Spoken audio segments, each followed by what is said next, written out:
Welcome to the Andy Social Podcast. My name is Andy Dowling, and sometimes you'll see me playing in a heavy metal band called Lord. No, it's not a Christian metal band. You can go to lord.net.au and you can go and check out some of our music over there and links to all of our social media platforms over at lord.net.au.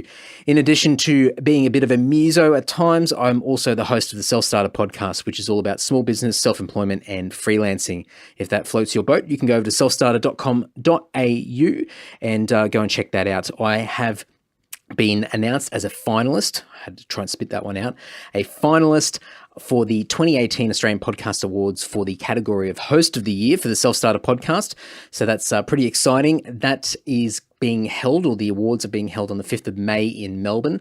If you're in Melbourne and you listen to this podcast and you want to catch up for a beer, you can go to AustralianPodcastAwards.com and you can buy tickets for the event, which I will be attending.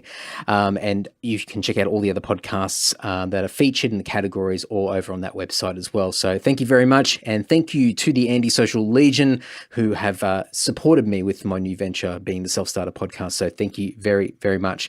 Now, as always, every single week, we have somebody to thank as well. So I do a public shout out each and every week of the Andy Social Podcast for 2018 and hopefully indefinitely.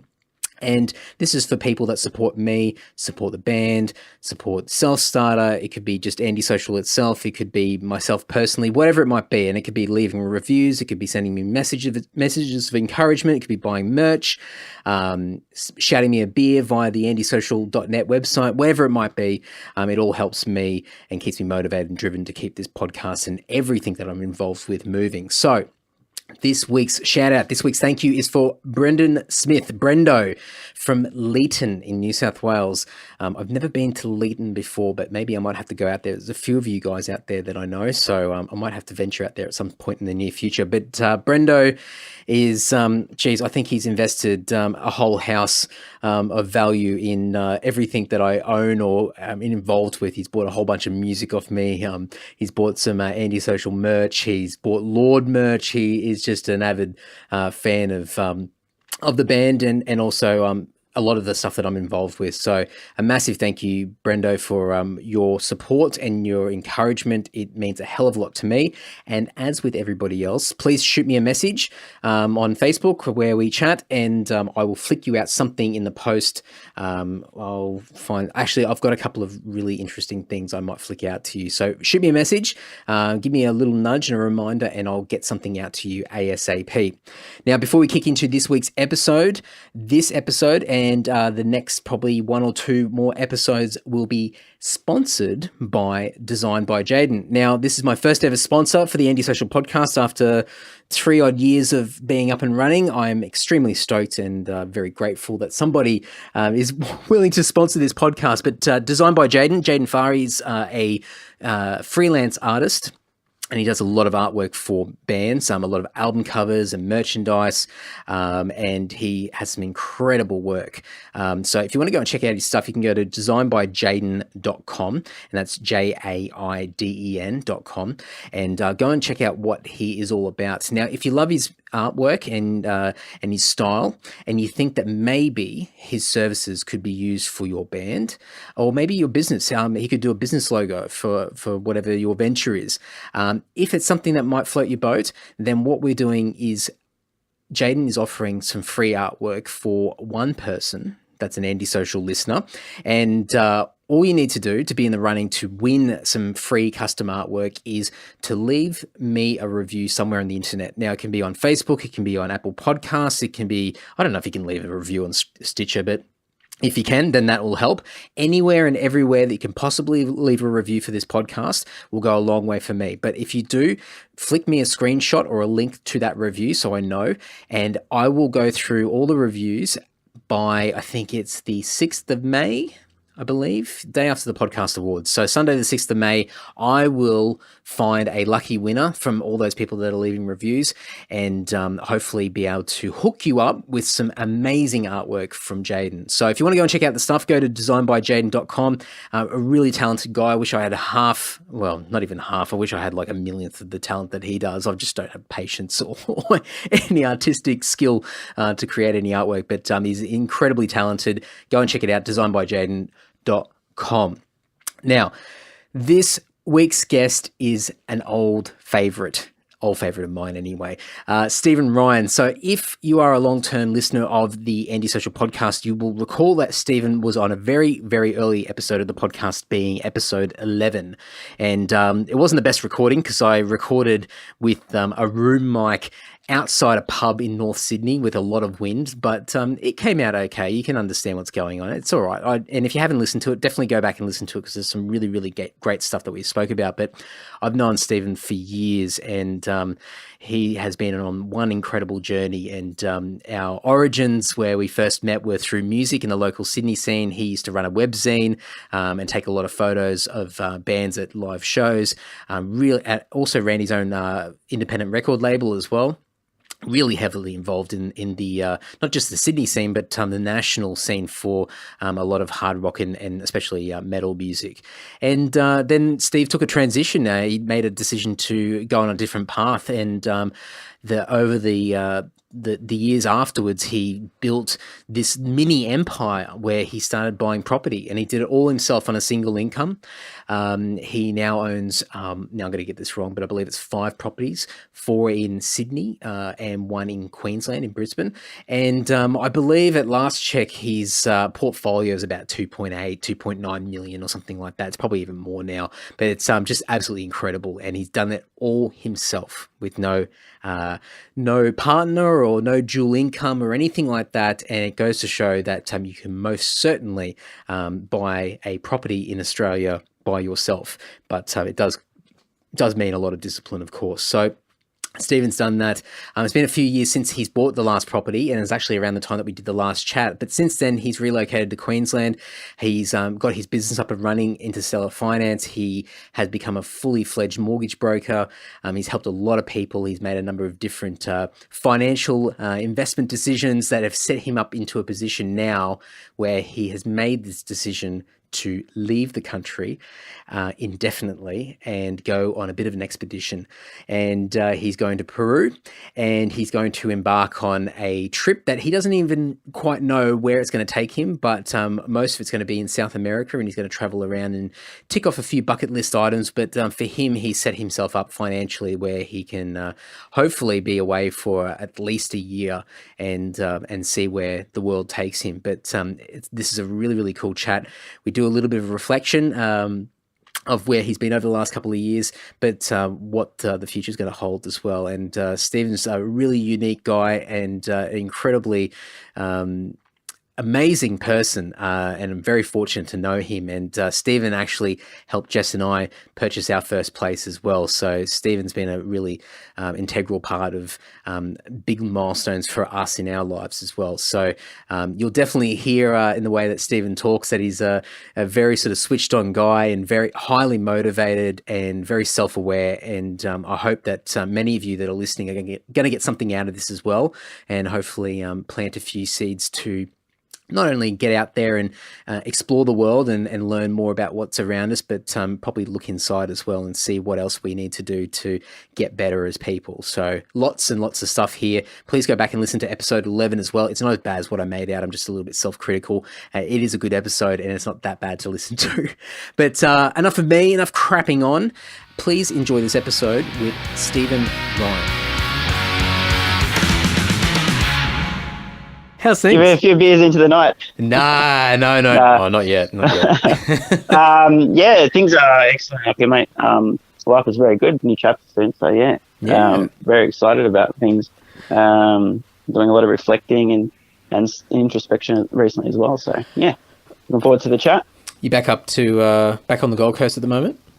Sure am, yeah. Yeah, absolutely. Nice. Yeah, I did a little bit of last minute cramming, like an exam, before I called you. I went back and listened to some of the chat that we did about 2.5 years ago. You saved me the effort because I didn't. So, yeah, I thought it was about 2.5 years, maybe 3 years ago. So I had that right in my head. Yeah. We touched on a few things. So I remember psychedelics came up. Goal setting, I think, as well. Personal development, learning. I think that'd be about all I can remember. Really, it's a good chat though. Yeah, a lot of that stuff. And I think you were a few days past putting in your resignation for your job. Sounds right. And you were a few months post doing your mortgage broking course and getting that all up and running, your qualification. Yep. And only infancy stages of launching your business, but it was up and running.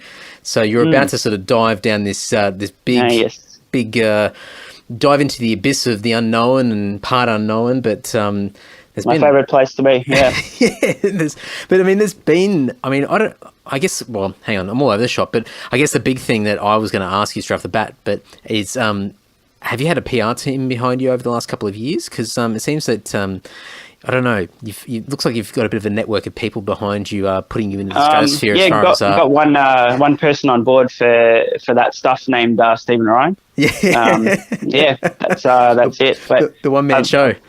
I've put in place some good practices I've learned, through courses and books and mentoring. So it's not an accident. It hasn't just sort of happened by chance. There's been a lot of meticulous learning, planning, focus and stuff to make things pan out the way that they have, but I had some goals I wanted to achieve, so did whatever it took, and learned, including how to make that stuff happen. Well, people like yourself reaching out for chats as well without any agenda, which is nice too. It allows me to have some cool conversations with people as a side effect of raising the profile a bit. Well, it's definitely helps with a bit of development as far as associating yourself with other people that are knowledgeable and have expertise, and people 100%. That have been there and done that, and what you're about to embark on. It sort of helps pave the way and give you some clarity as to what you're about to do. Yeah, and I've had an incredible mentor. Without his guidance, I would not have done anything at all worth talking about. But I was very teachable and open-minded and willing to learn. He had walked the path I wanted to walk very successfully, and I say, what did you do to get there? Tell me. I'll do the same thing. I'll replicate. And also had some other good people in the same line of work as me as well, who've started around the same time and more recently. So we've motivated each other and learned. So we've had a bit of a mastermind group in this particular industry of mortgage broking as well. So I can't really take any credit other than good work ethic. The rest of it's just been building the network of people and learning from them. Well, the work ethic aspect's probably the most difficult thing, because I mean the knowledge and everything you can obtain fairly easily and probably easier than ever before. But it's that whole mindset and the discipline to be able to make sure you stay on track and not get distracted or fall into bad habits or anything as such. I agree. Well, I have to say in terms of the discipline, I almost don't feel like I'm typically a disciplined person, but if I get a really good reason for doing something, then I'll focus like a laser. So I just find good reasons, and then the discipline's automatic. It's like you don't want to be doing anything else but pursuing your big goal or your goals or your dreams or your passions or interests or whatever it is. I think I remember you saying something. I don't know whether it was in the last time we did the podcast, but I remember at one stage you said it doesn't even matter what situation you're in, where you are. Like if you get stuck somewhere, you're in what would be seen as an uncomfortable situation, you'll still find an element there of happiness where you can be content. Yes. And well remembered. and that would be, that's that whole enjoying the journey along the way. It's absolutely. It's every little step in the process where most people would, get distracted and find something what they would feel would be better to do, and ultimately not achieve what their initial sort of vision or goal is. And but they're sort of they're fixated on the end goal rather than the process. And if you can enjoy the process, then that's pretty much the main part of the battle. I mean, it is. I mean, the process really is just another way of saying the present moment, because that's all you got, and that's what your process is most of the time until you have a brief moment of achievement, then on to the next thing. So definitely enjoying the process, and each moment is the way to get things moving in the direction you want in terms of happiness and fulfillment. When we did the last recording 2.5 odd years ago, I mean, you were pretty clear as far as what you wanted to do and where you wanted to go. Are you on track? Yeah. Well, I was on track initially. I had some 1-year goals and then some bigger visions as well. The bigger vision actually changed. So I planned on building quite a substantial business. The goal there was to impact as many people as I could, as positively as I could. I've had the opportunity to do that on quite a good scale now. But I realised on further reflection that it was time for me to make a bit of a change and scale back some of those longer term goals. I was imagining this is like a very, very, very long term thing for me to do. But I realised that it's time for me to create some space in my life to think about what's the next way to have an even bigger impact on more people. So, I was well ahead of the goals that I set for myself, which at the time I felt were pretty ambitious, but turned out to be very attainable.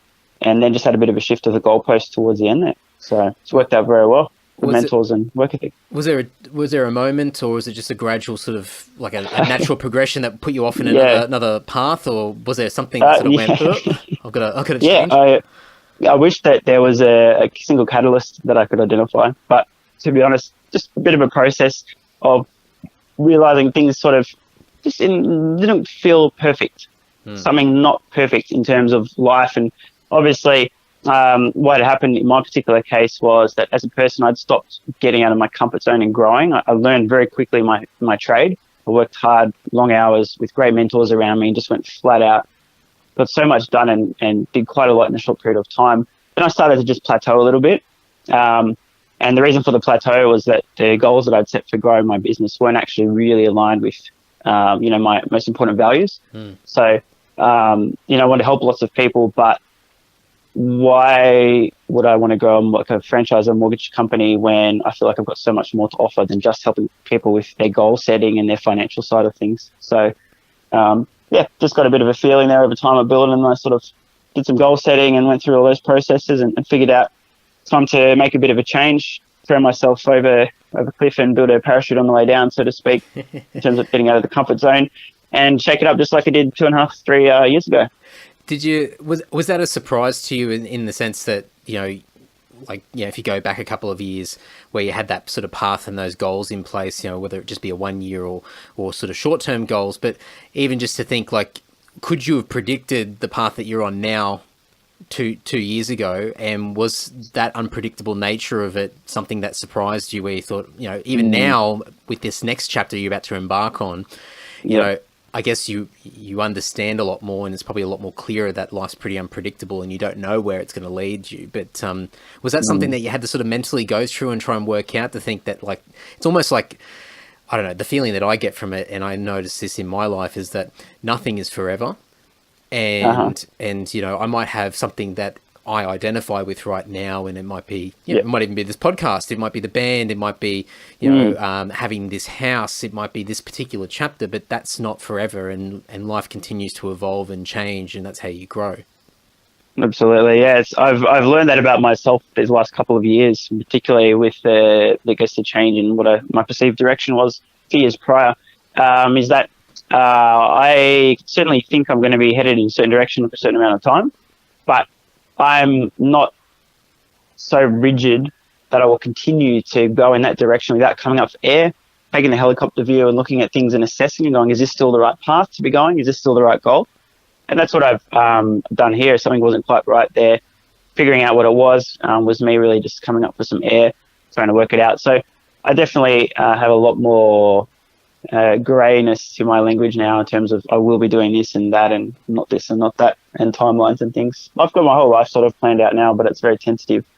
A huge opportunity for variety there. And I've learned a lot of things too in the last year, 2, 3, doing courses and a lot of personal development about myself, my values, my rules, understanding relationships, all kinds of things that have changed my thinking on lots of different topics. So now I just take things in smaller steps, have a vision, but don't expect that to be exactly where I'm headed to.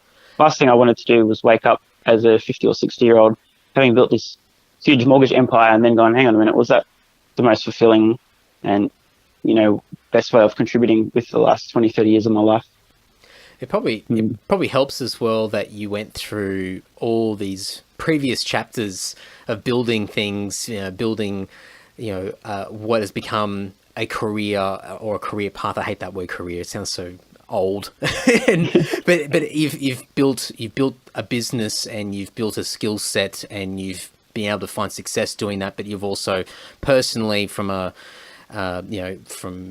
assets and investments and things like that, you've built up, a number of different security measures for yourself, not just like tangible ones, but like even mentally. So, for you to be able to understand where you are now and have a plan in place, but understand it's quite fluid and it can change, you wouldn't be able to probably do that, or you wouldn't have got to this stage without all that sort of groundwork that's been done in the past.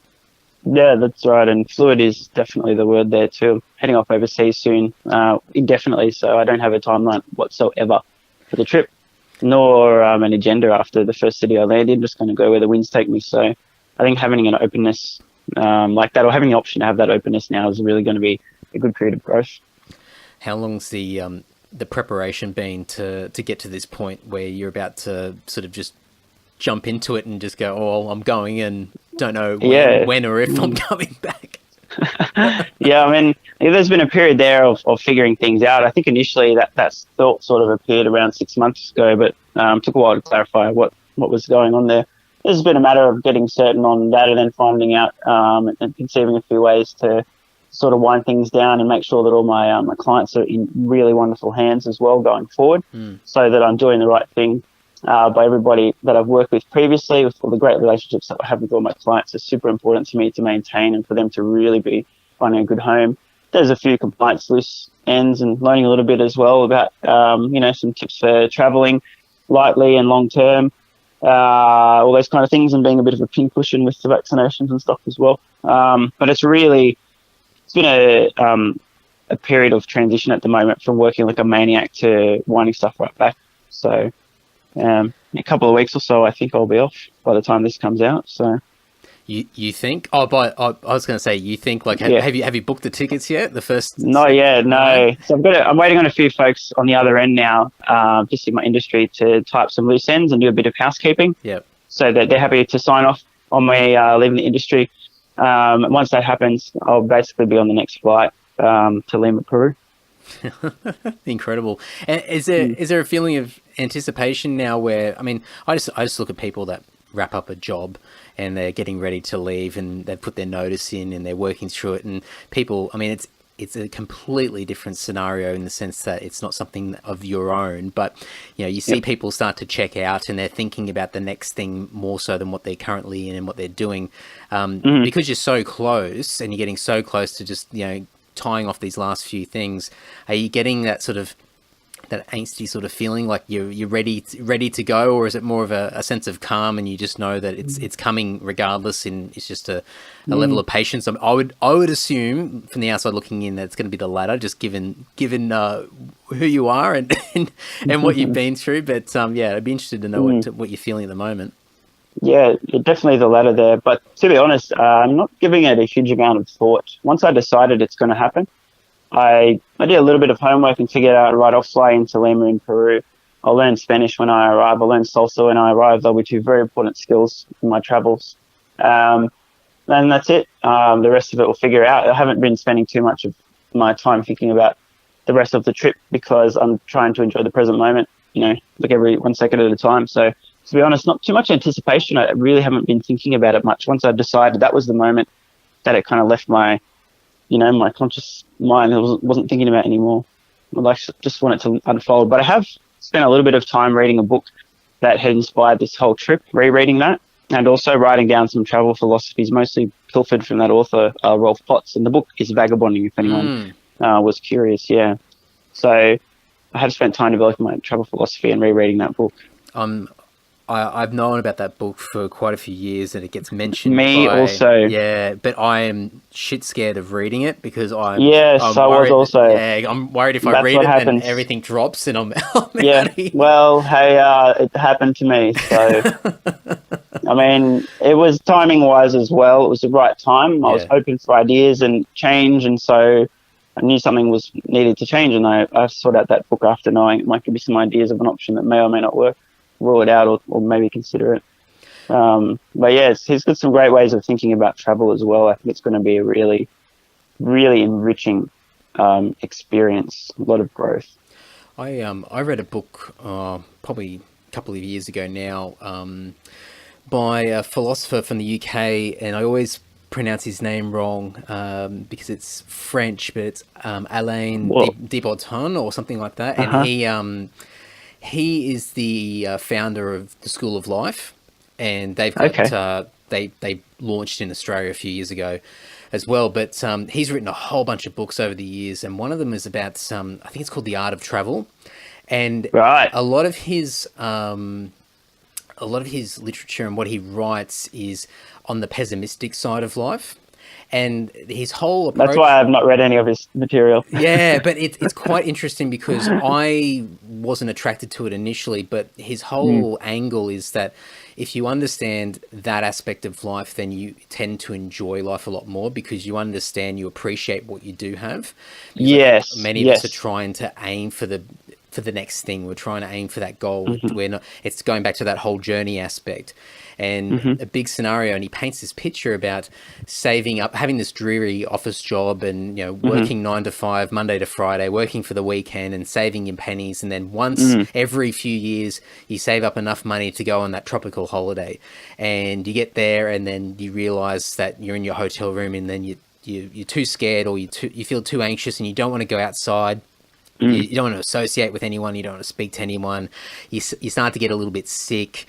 You get your laptop out, or you start to read a book, on the beach, and you get engrossed into the same daily habits and sort of mindsets that you have from home, and you get exhausted by it, and you come home, and then you go back to your job, and then you realize that no time's actually passed whatsoever, or it feels like it, and that all that money and that effort that you put into and mental energy and emotion to this trip that you think is going to cleanse and bring you so much value and joy doesn't actually do any of that whatsoever, and you just go back into the rat race. And it's this whole thing of, if you don't fix yourself on a normal day-to-day basis, then don't use a trip to the other side of the world or a destination or a tangible item as the cure to your own daily problems. You've got to fix yourself first before you start looking elsewhere for things to make you happy. And I read that just before I went on our honeymoon, and I had a good honeymoon, but there were aspects of it where it all came crashing down. I thought, oh my God, I'm not enjoying this. I should be enjoying it more. What's going on? And I started overanalyzing everything, and I had a few moments there where I was completely miserable. But that's something now that when I do go away and I do travel, that I'm looking for things of value. I'm not just going through the motions, and I'm not just expecting to be happy and expecting to find, happiness in another destination as soon as you walk off a plane. You got to seek it out, and you got to seek it out from people and experiences, and bring something home. And it's not just a shitty souvenir. It's experience and knowledge. Yep, that's right. The person that accompanies you everywhere you travel is yourself.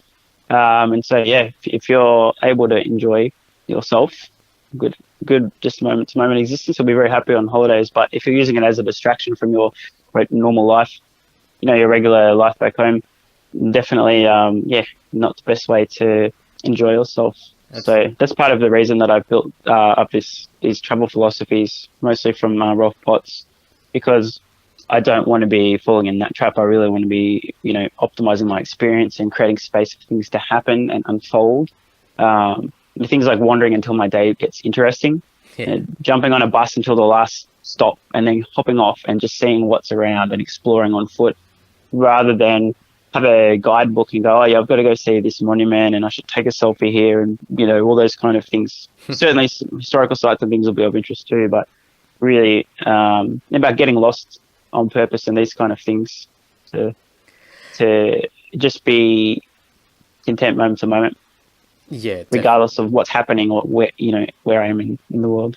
That's it. And sometimes what could be seen on the outside as a really mundane and boring day that doesn't have a lot of high points as far as hitting up that tourist site or that attraction or that landmark and whatnot, and when people turn around and say, well, I got to see this and I got to see that today and got to travel here, and it could just be, as you said, wandering around an area and then taking a different direction than where the tourists are going, and just visualizing and seeing what's around you, and then that could end up being one of the highlights of an entire trip. And if you're trying to articulate that to somebody else, then a lot of other people might not understand it, but they're physically experiencing it as well. And I've certainly seen that where I've where I've attempted to try and navigate to try and locate an area, and I go down the wrong street or end up in an area that looks a little bit shady, and I'm wondering, oh God, is this am I going to find myself in a bit of trouble? But they end up being like some of the best experiences and the ones that actually stick, because I see things that are interesting and things that are authentic and unexpected. Yeah, absolutely.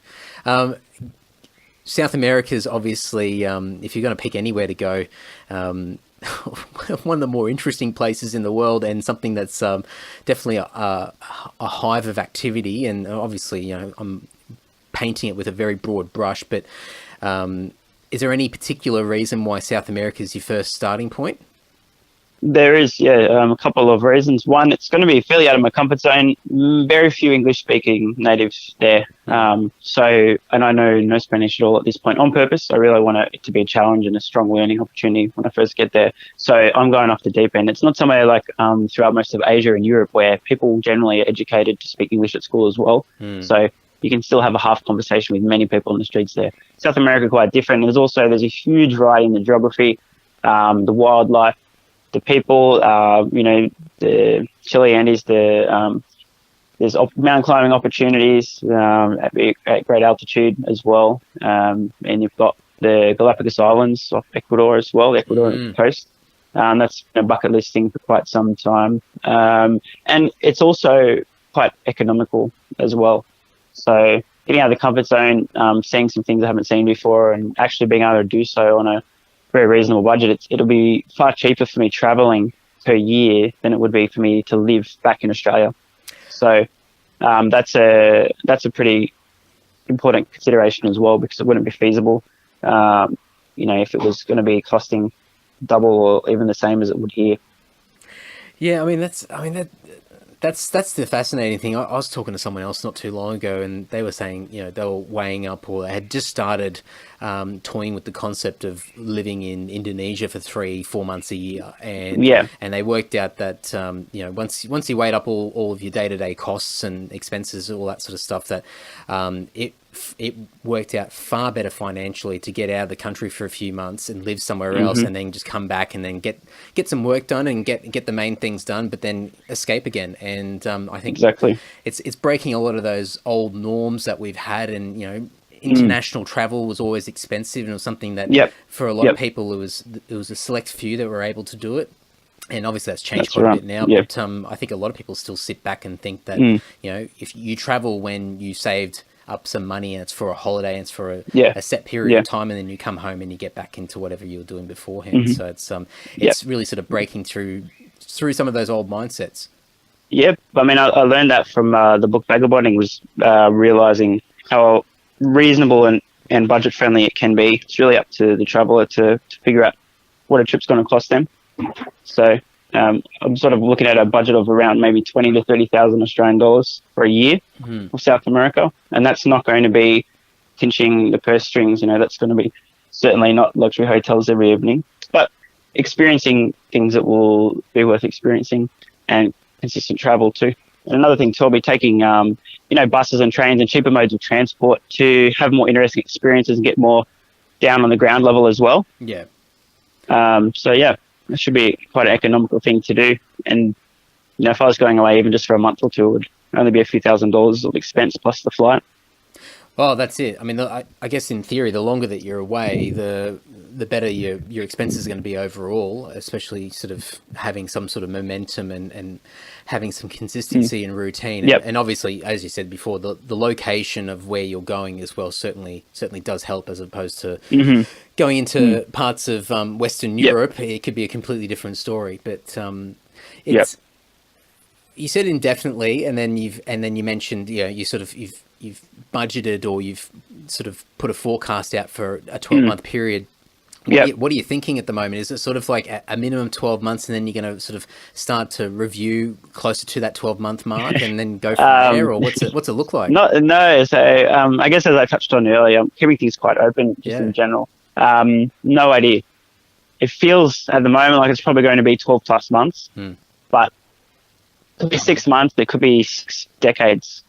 I I really am not sure. I'm going to continue to travel until I'm not finding value, or until I get so fired up about an idea or a reason to do something, or figure out how I'm going to have an impact, or something else of major importance draws me into a more consistent place of residence. I don't see an end date until I feel it's necessary. And if I do feel the need, I'm sure at some point I will, to get back to civilization, so to speak, just a little bit of more familiarity, I guess, I will take the opportunity to head to somewhere other than, quote, home, where I am now.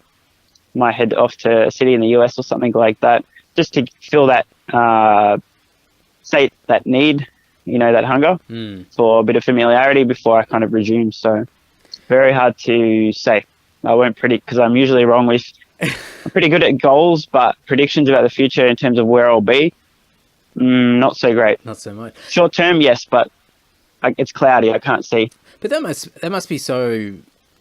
What's the word? It must be so relieving and liberating to be able to feel like that, where you can't quite predict where it's going to go, and get to a point where you've created a scenario or set of circumstances where you can safely say that I'll wait until I feel differently and then make a decision. And I mean, it's common sense. Everyone should be able to do that, but we don't. And we always feel that, it's based off somebody else telling us when we can change direction and what we can do.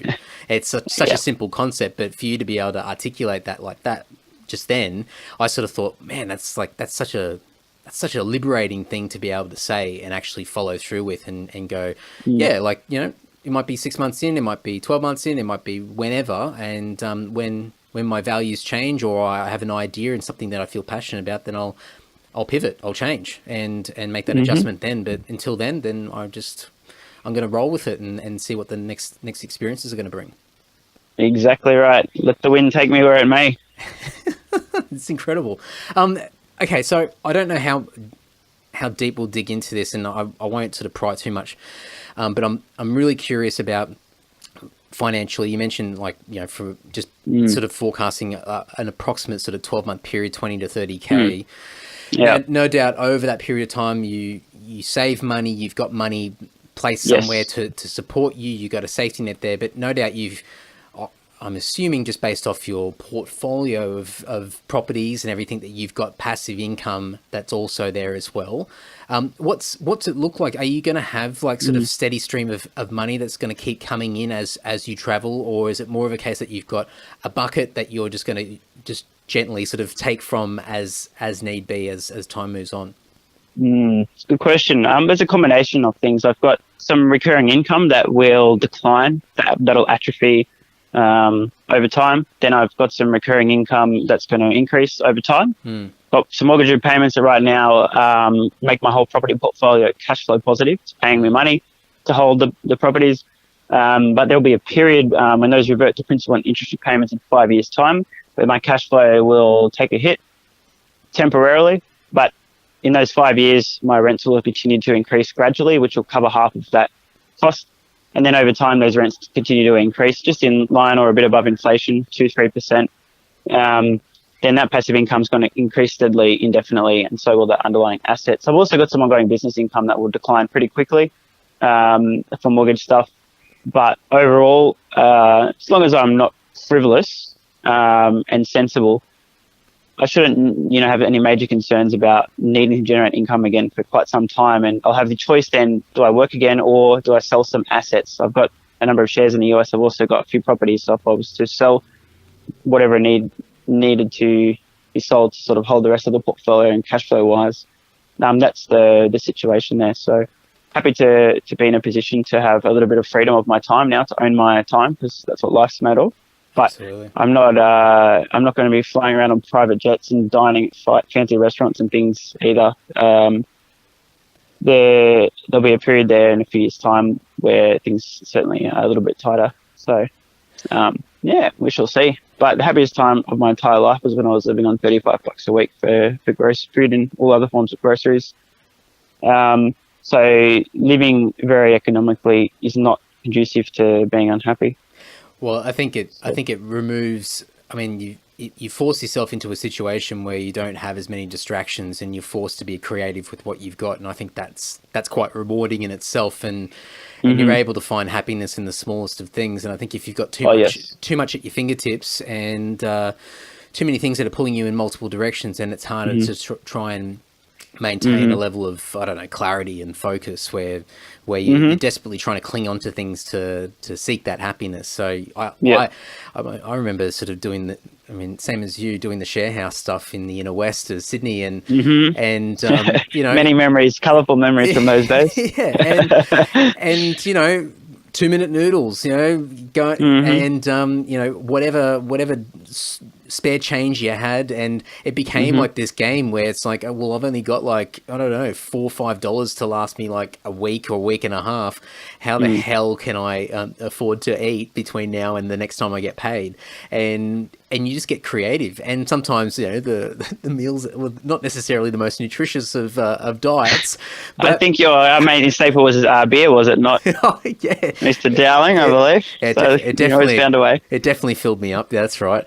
But but it was exciting because it became a game. And you knew that the worst possible thing that could happen wasn't going to happen.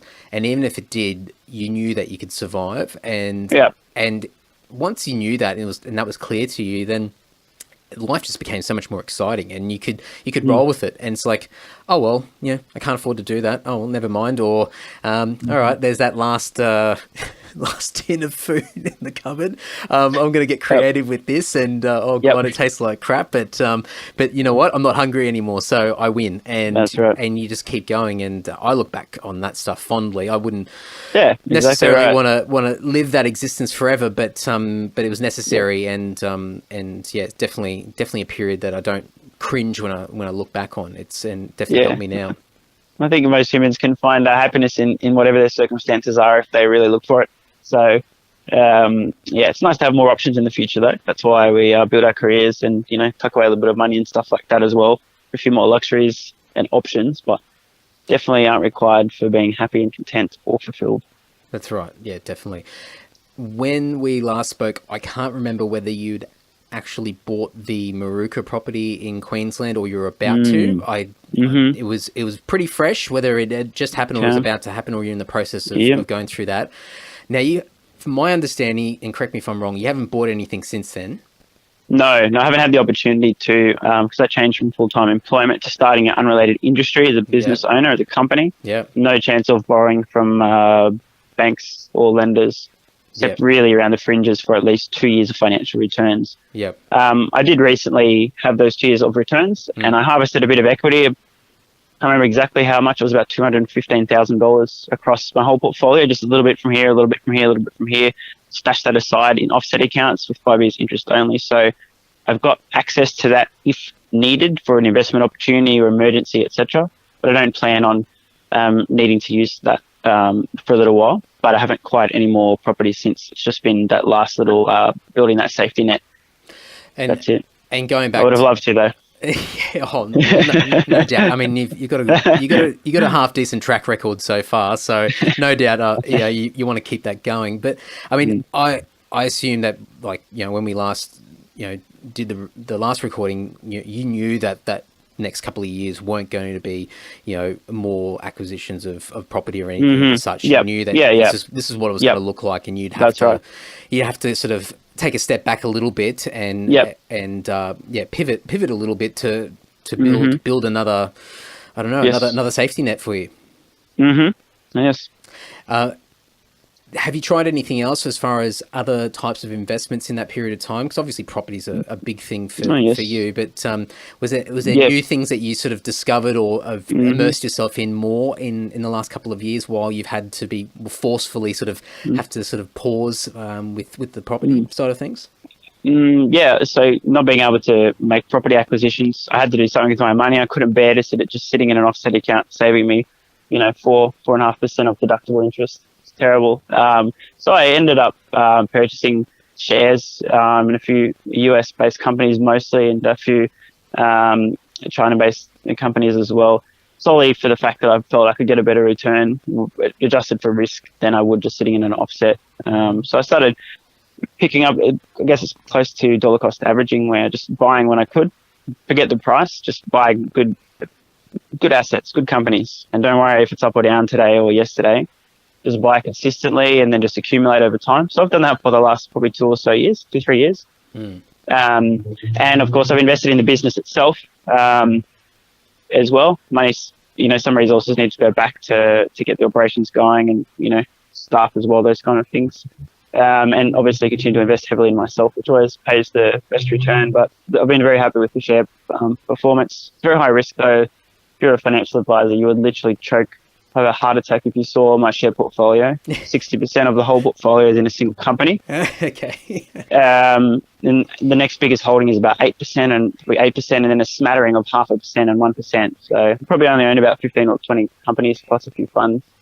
Very, very high risk, and it's all AI and future-centric, cloud-based robotics, machine learning, those kind of fields. Very disruptive industries. So I had the chance to go to the moon or crash and burn on the way. So, and were you dabbling in any of that earlier in the piece, or was it more once you moved that you started to dig into this and learn about it and throw some money?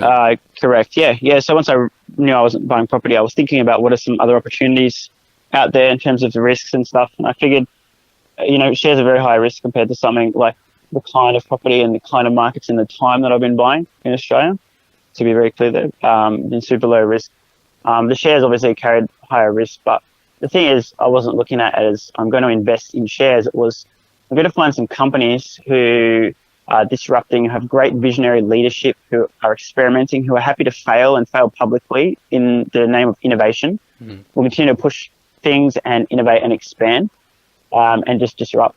So, it's not that much of a leap to think of companies like Amazon, Google, and Tesla Motors, or Energy, whatever you want to consider them now, as bad ideas if you believe that they're going to continue to disrupt, and that the technologies that they're working on, especially with the artificial intelligence, and the machine learning, the deep learning stuff, it makes sense to own chunks of those guys. And that wasn't thinking, what's this stock going to go up percent-wise? It was, what's the leadership like? What's the company like? The risk-taking, etc. Well, I guess, there's a few things there. I think a lot of people probably throw money into stocks for a quick return, hoping to hit the sweet spots and get in right at the right time. Red or black. Yeah, that's right. Yeah, that usually ends in tears. And the people that tend to come out on top are the ones that just sort of throw it in there and not recklessly throw it in, but put it in there and sort of let it do its thing and understand that this is a long-term game, and it's as you said, it's volatile, it's up and down dramatically. You need to not necessarily watch it on a day-to-day basis and be over analyzing a lot of that stuff, because it can send you crazy if you're not if you don't have the right makeup and you don't have the right. You need a certain temperament, definitely, and some rules for yourself. I know of many quote investors who fanatically and continually check the value of their stocks during a single day. It's insanity. It's up, it's down, it's up, it's down, it's up, it's down, and their emotions are being flung about the place too. They're not disconnected from it, thinking it just from logic. So, I couldn't. Oh, well, I've got other things to do during the day anyway, so I don't have time. So you should. So everybody should. If you're sitting there watching your shares during the day, unless you're a share trader, professional, or trying to learn something, please find something more fulfilling and productive. Definitely. And I think the other thing, no doubt, you'll be able to correct me if I'm off the mark, but from a financial point of view, there's obviously things that make sense to put money in these companies and doing it the way that you're doing it. But no doubt there's an additional thing outside of the financial aspect where no doubt there's probably a fulfilling aspect of it where you're contributing to the progression of humanity with some of these these businesses, these companies that are creating a better life for everybody, a better in a whole range of different industries. So no doubt that's sort of helping you with a bit of sort of personal satisfaction, and that probably takes a bit of pressure off keeping an eye on things and going, oh geez, what's the results today, like what's the outcome, where are we going? And it's more of a case of I'm part of the bigger picture. Yeah, and that's part of my criteria after I've worked out. Or before I've even looked at the financial side of things and the disruption and stuff, I'm thinking, are these companies doing something, adding value, having positive change and impact, or are they likely to, or not? You know, I'd never invest in a company that I thought would do well if I felt that what it was doing to people, or, you know, those kind of negative outcomes associated with the company, wouldn't touch it. I'm going to go off on very important. I'm going to go off on a slightly different tangent. So you had only just quit your job when we last spoke, and you were just about to relocate and really get into the whole mortgage broking aspect of things. And we at that stage had just sort of got to the end point of purchasing our first house with your assistance. Thank you very much, as always. It's a pleasure. But what I want to know from you is the last couple of years of doing this and helping so many people, getting the insight of really understanding people's financial situations and the questions that people ask. Do you think that people are getting better with, you know, as far as financial education, or is it the same old sort of stuff that people continuously worry about? I mean, just from your perspective as the people over the last couple of years, or is it more of a case that just because your knowledge has increased and got better that you see things differently? I'm curious because I think people are connected a lot more to the internet as far as searching for knowledge, not just using it for entertainment. I think, you know, knowledge consumption's higher than ever before. People are listening to specific niched podcasts on particular subjects to upskill themselves. But what's your perspective of it, being in that sort of industry and providing that kind of service for people?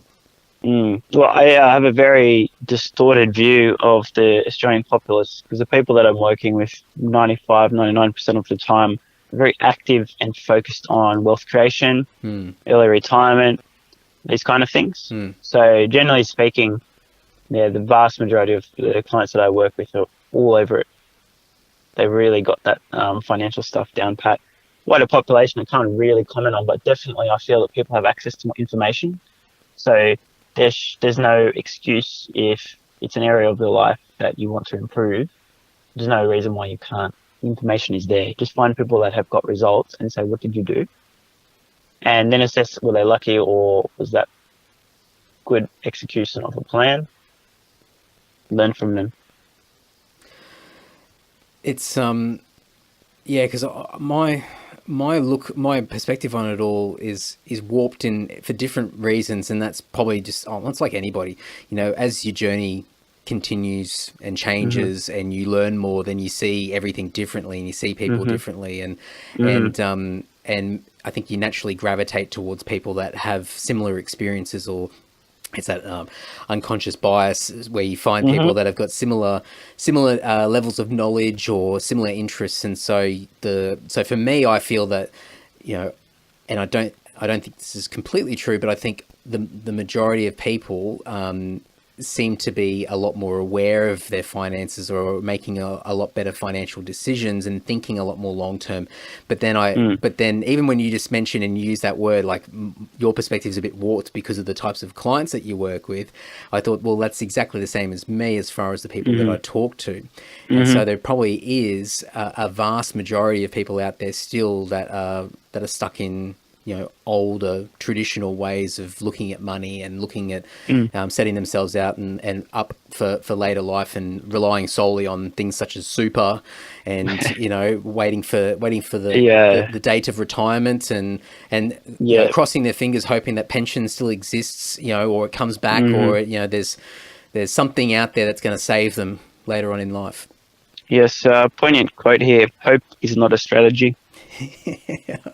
I need to remind myself of that sometimes. I sit there going, oh yeah, I hope that happens. Oh, hang on, what can I do to actually get there? That's absolutely right. Yeah. Sometimes, we've got to face those facts about life and realize if we want results, we actually have to think about what result do we want and build a plan to make it happen.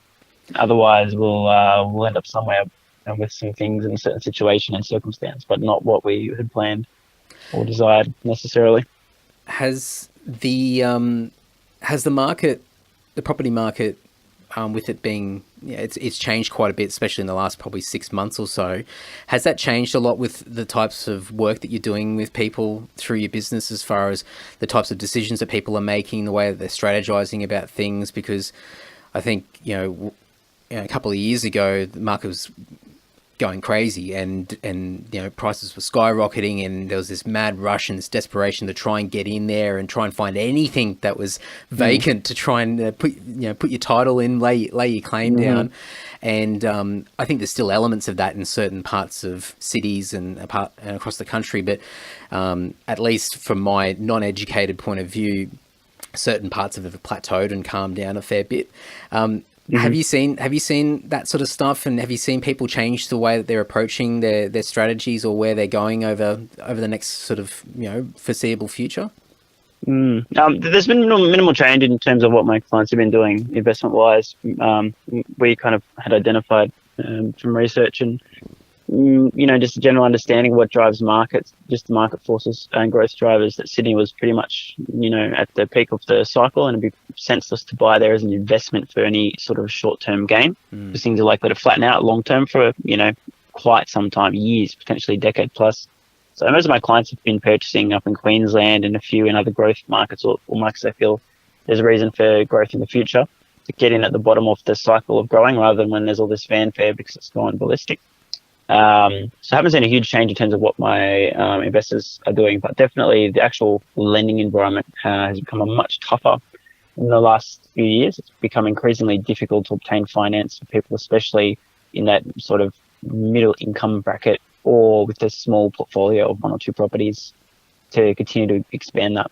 So a lot more focus on purchasing properties with cash flow at lower price points, doing a lot of purchases in the low 300,000 mark. Whereas if it was 5 years ago and Sydney made sense to be buying in, there'd be much higher purchase prices in different sorts of areas, obviously, in different parts of the country. I think when we spoke a few months ago, just talking about hypotheticals, and I think you threw the percentage out of around 17% that you safely need to be able to get a bit of a foot in to try and pick up a property, thinking about deposit and your additional sort of other costs. Other costs and everything like that. And that's sort of what you need to be thinking. And so for us, I mean, we just thought, well, let's just round it up to 20 and work to that goal, to put ourselves in a situation, not even thinking about things like, equity or anything like that. All that kind of stuff's just a bonus, and you sort of just, try and inflate the goal a little bit to make it, overshoot it, have a bit more. Yeah, absolutely. But I think I've spoken to a few people around the traps, and everyone's still stuck on the old 10%, and just scraping in and trying to get over the line, but still aiming at things that are like in the 500, 600 stratosphere, and they're not ready, and I think they're going to have a rude awakening when it comes time to start having some proper conversations with people. But it's these are people that haven't bought the first property yet, and exactly the same as where we were. I mean, just not having a clue of what is involved, and then looking and going, oh my God, there are so many people that are involved in me purchasing something, and I have to rely on a lot of people, but I have to rely on myself as well to ensure that a lot of things are ticked off and things are things are in place. So it's interesting to see that people need a lot more, but at the same time, it's not impossible. It's far from impossible to get anything, and the lending might be a lot tighter, but I think if anything, it might just bring the right people to the surface and push back a few people to actually probably lower their risk a bit more and force them to have to save a bit more money to protect themselves. Yeah, that's definitely true. That these measures are partially in place to stop people, doing harm to themselves, taking on undue risk. So there's a lot of negative stuff that's going on as well, I believe. But overall, it's good, I think, that people that are potentially biting off more than they can chew are being kind of pushed back or really questioned a bit more about such crazy decisions. Yeah. So before we wrap it up, in roughly a couple of weeks' time, you're going to jet off, roughly. Yes. Just play it by ear. See what happens as far as the last loose ends getting tied up. Silly question. Who are you going to fly with? No idea, mate. Whoever has the next flight. Yep, that predictable answer. That's good. No, I was expecting that. And you haven't touched on it, but I would like to, because you have mentioned in passing previously. Are you also going to South America to try some of the local brews over there to see? I don't know if there's anything that you can learn. Oh, most definitely. Yeah, it's not a driving factor, but certainly the opportunity to do a series of ayahuasca ceremonies in particular is on the agenda. I've previous experience with dimethyltryptamine, which is the psychoactive component of that brew, so it's not completely uncharted territory for me. And this is a far less intense experience than the method of ingestion I had dimethyltryptamine previously, but very much looking forward to that, because almost universally people say that it's a profound experience, or a number of profound experiences that they have. Not necessarily always enjoyable for people, but on reflection and from how much is learned and insights gained, definitely something that I would not be missing the opportunity to do legally.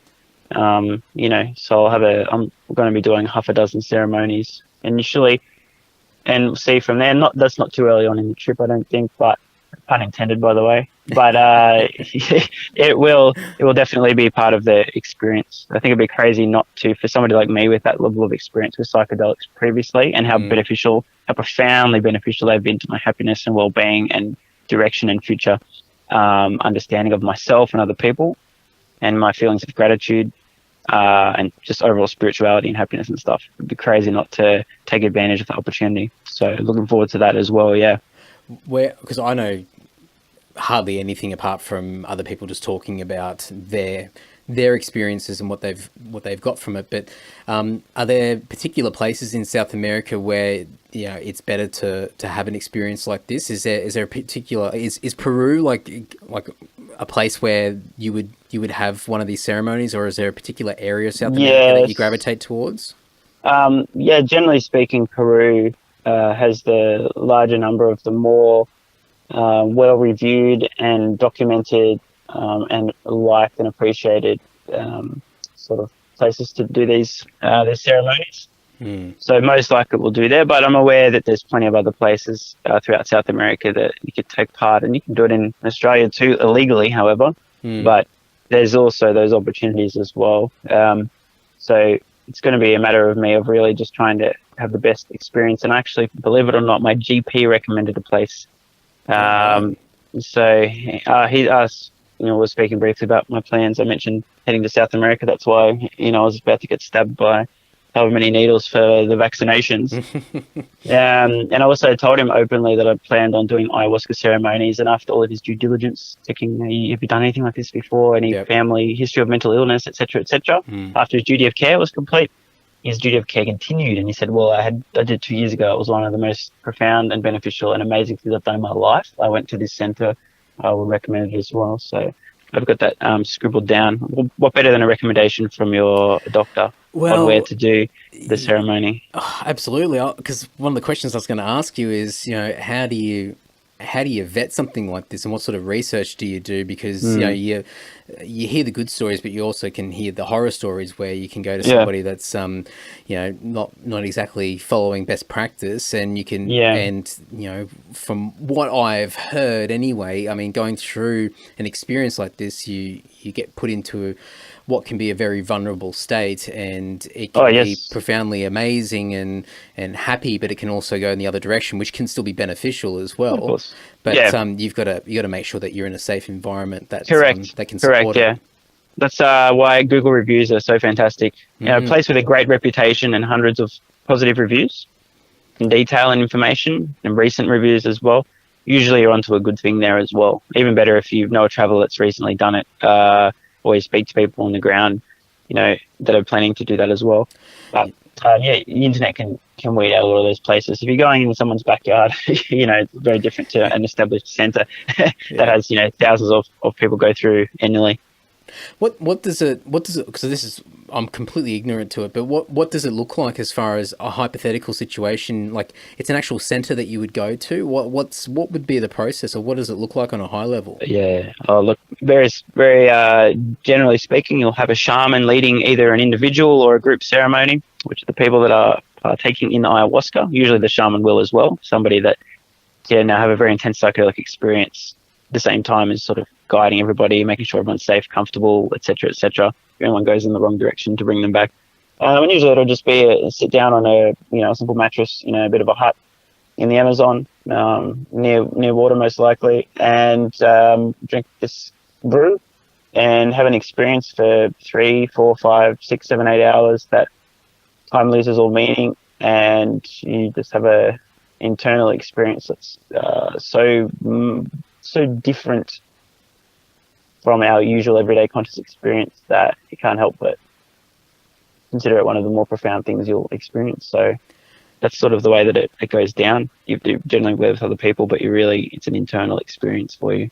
But I guess it might depend on the location or the place, but are you sort of encouraged to stay in that group together, or do you sort of wander off and stay, or you sort of separate a little bit, or does it just depend on most people, apart from an initial purge, which may happen from both ends potentially, and may not happen at all for some people, will generally spend the majority of that time lying down, eyes closed, not moving. It's an internal experience with a lot of visual and introspective insights. It's not like an LSD type of experience where you'll want to be out in nature, or the psilocybin experience where you'll be wandering and smelling the roses, running your hand along trees and just smiling to exist. It's very much more a lay down, go inside and explore. And some of those things that you experience, like these internal experiences, are they that otherworldly in the sense that they're just extremely hard to describe? Like, so you even, like, would you have difficulty trying to articulate what you've experienced to me that's never been in a state like that, or had an experience like that? Well, I'm not that poetic or eloquent or articulate to really even try, but generally speaking, no, the experience doesn't translate. Just imagine if you were an early human 200,000 years ago, literally no concept of language, and I was trying to explain to you the concept of working in a corporate environment.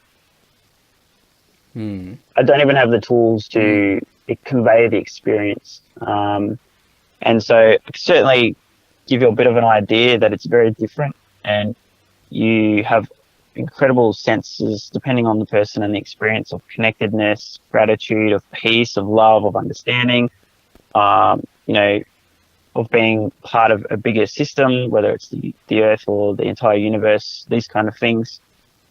You also tend to have a child's eye again, so you'll appreciate things as if for the first time instead of being on autopilot. And what also will happen generally is that all of the voices and the thoughts and the chatter and the talk in your head just is silenced, and you just fall fully into the present moment as well. It's a very different experience. And that's generally why time can feel so dilated, because you're not lost and distracted. You're completely there and noticing the fractional change of every portion of a second experience. So it's very difficult to convey that, but certainly your sense of time can become meaningless. The feeling of being a person or observer, the sense of self, of I, can vanish as well. It's known as ego death, and that's a powerful experience, but it can also be very challenging for some people initially, because they feel like they are disappearing, and what's happening there is the illusion of the self is actually vanishing. You get behind all of that, and it can be a very different place to be. You lose the sense of having a past and a future and a self, because all you're noticing is just sensation arising in the moment. Much like mindfulness meditation, the whole goal there is to get behind all the illusions and the things that arise, thoughts, emotions, feelings, sensations, etc., and just observe. And then sometimes you can have the same ego death thing. So not for the lighthearted, but generally those experiences just shift your perspective profoundly. Well, I mean, I was gonna mention whether, to a lesser extent, things such as mindfulness meditation or other forms of meditation without the added substance to obviously enhance, you would find some of these experiences in those other forms. So even like you being previously going on meditation retreats and things like that, where you're in an environment that's removing a lot of that noise and a lot of that distraction, where eventually you get to a point of center and your mind starts to focus or unfocus even. you would get a degree of that from those other practices as well. Yes, I have effectively tripped balls while meditating before. I've had an almost identical experience after sitting, I think, for approximately 3 hours, not moving, not clearing my throat, not twitching, not sniffing, not sneezing, nothing, where my sense of self vanished. All of the physical sensations, sounds, everything just collapsed into a single point, and I lost all sense of being. I just was observing. It was awareness itself rather than me feeling like there was an I behind everything. That was a profound experience that lasted for quite some time. That I've only experienced on very, very high doses of strong psychedelics in the past as well. So you can get to the exact same place, but the path through meditation is much more slow and consistent, and you may not get to the destination, whereas you're guaranteed to have an experience with a particular, with 250 micrograms of LSD or 5 grams of psilocybin mushrooms or something. And I must say, don't go out, kids listening, boys and girls, ladies and gents, aliens, and just go eat some mushrooms. But certainly, if you feel that there might be some positive benefit to learn, educate yourself. I think, I've been always hesitant with a lot of that stuff, and for different reasons. Some of them valid, some of them not so much. But well, they're not for everyone, I must say, especially people that aren't in the right headspace or just have a huge fear of change or losing control or disruption to their current reality. You need to be really well grounded mentally and prepared as well. Yeah, and I think for me personally, if that is something, then I think that will come in due course. And I think there's a lot that I can do with what I've got that I haven't quite mastered yet. And I've had experiences through varying forms of very, very informal meditation, but attempts at meditation along the way, and even doing the sensory deprivation tanks as well. And I think that's the closest I've ever felt to get an understanding of what other people describe as far as their experiences, and getting that last sort of 5 or 10 minutes, where the majority of that hour and a half when you're floating there, it's like, oh, this is nice, and then you start to go, well, I don't know where the walls are anymore, and then it just gradually changes, and then before you know it, you're at this point where, like for me, I started seeing things with my eyes closed, and pictures are forming, and then I've lost all feeling whatsoever. I'm numb, and not in a bad way, and then it's just this amazing, incredible feeling, and then the music kicks in, and then you start to slowly come back, and like, oh, damn it, I need to get back in. But I think there's a lot that people can do, and I know that people have their hesitations, and that's from upbringing and environment and what we've been told as well. But I think if you can master a lot of these other things, not master it, but I think if you can form habits around a lot of these other things to begin with, and start to get your mind in the right spot, then at least that sets you up to a better position of making a decision as to whether you want to take those next steps as well. Definitely. Yeah, my philosophy really on all things in life in general is to seek out ideas, opportunities, answers to get to where I want to go, to improve, to grow, learn about them, and then either discard or go forth with them, depending on what my due diligence suggests. That's everything. I'm an open book in life, so it's a good philosophy to adopt, and there's many, many ways to reach the same point often. Well, I think you're going to have a few things to add to that empty book at the moment over the next several, or even the next couple of weeks, as you work out what day you're actually going to fly out. But what the next several months and well, for the rest of your life, really. I mean, if you want to look at the bigger picture, but it's pretty exciting. I know you probably won't do this, and it's not really your style, but I'd love to see you smashing Instagram while you're overseas. I know it's a little bit counterproductive, or it sort of goes against a lot of the other things you've been saying, but it'd be great it'd be great to watch over your shoulder at times. There will be some sporadic capturing of scenes and ideas, and definitely daily journaling privately for myself. But I'm definitely not doing this trip for other people, at least not now. Certainly doing it to help me become more, so I can give more in the future. But there won't be too many selfie stick shots happening with the llamas in Peru and my ceviche for dinner and things like that. But I will post some sporadic updates here and there. I also am planning to be off the grid for quite some time as well, at least a 1 month stint initially early on as well. So we'll see what I can do for you. But definitely something I have to be with me to really see what's going on, experience it all. No, don't say that. I'll start thinking, oh geez, maybe I need to take a trip somewhere. Just grab that book, Vagabonding, and get onto Amazon and start buying your travel backpack, and and then it all goes from there.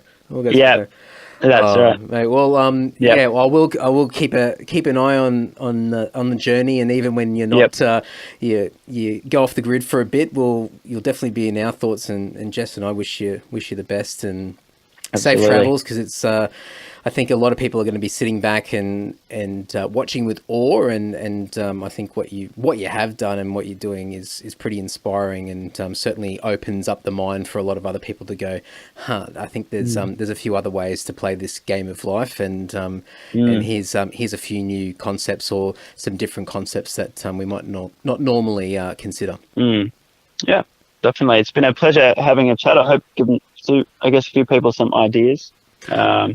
Also just shown this is what you're able to do, I guess, when you set some goals and design your life rather than just sort of letting life happen to you. So very happy to have this freedom now to create some space to figure out what's next. Very inspiring. Very inspiring. All right. Well, I'm going to let you go. And, I'll talk to you before you go. But, absolutely. All right. Take care. You too. It's been a pleasure. Yeah. All right. All the best. See ya. Bye-bye. Bye. Thanks, everyone. If you want to reach out to Stephen, well, he's going to go off the grid, so there's probably no point. I'm not going to put a bunch of links. I'll put a bunch of links to everything that he's been a part of. He has been extremely fortunate to win some really big awards. I think Property Investor of the Year in 2015. He's been on the front page of, I think it was, what was it? It was one of the property magazines. Hang on, I'm gonna find it. I'm not going to edit this. Don't edit it, TY. Your Investment Property Magazine. Actually, I've got a picture of me taking a photo of the magazine in the airport with his mug on the front. So I'm going to put that in the show notes. So you can go to andysocial.net and check out that photo and all the links, including some of the book references we spoke about, and everything, as always, with all the previous episodes of the Andy Social podcast. So make sure you go over there. But incredibly envious of Stephen's next chapter that he's about to open up and embark on. It's just an inspiring story and one hell of an inspiring person. So definitely dig in and learn a little bit more, and I hope you guys got more out of both conversations that I've had on episode 11 and this episode as well. So before we wrap it up, as always, if you want to support the podcast, if you want to shout out at some stage down the track, or you want to be in the competition for the custom artwork from Jaden Fahey, designed by Jaden.com, you can leave a review somewhere on the internet, shoot me a screenshot and make sure that I am aware of it.